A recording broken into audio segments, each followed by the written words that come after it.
para sa lagay ng ating panahon ngayong umaga po ng February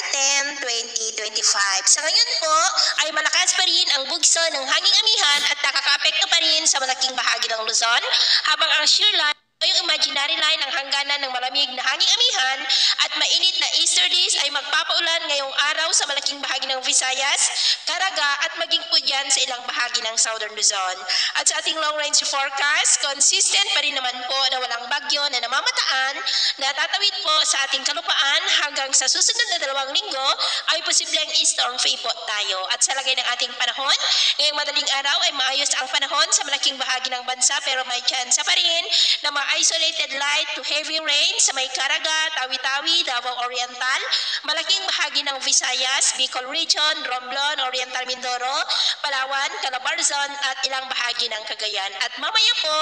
ay sisikat ang araw sa malaking bahagi ng Luzon at Mindanao pero may tsansa pa rin na mga cloudy skies with isolated rain sa ilang bahagi ng Cagayan, Calabarzon, Mimaropa at posibleng malalakas na ulan sa may Visayas at Caraga.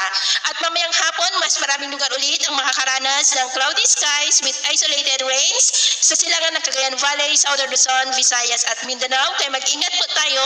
dahil posible ang mga banta ng mga pagbaha at pagguho ng lupa, lalo na po dyan sa may Visayas at Caraga. At sa atin naman pong mga baybayin, maalon po ngayon sa buong kanlurang baybayin ng Luzon, silangang baybayin ng Luzon, mga baybayin po ng Northern Samar Seaboard, silangang baybayin ng Eastern Samar Seaboard, Northern Seaboard ng Cagayan, Babuyan Island Seaboard at Batanes Seaboard na ang mga alon dyan ay posible po na aabot hanggang sa 2.2 to 5 meters height. Kaya hanggat maaari po, iwasan na muna natin ang papalaot dyan sa mga may kulay pula para po mas makaiwas sa mga sakuna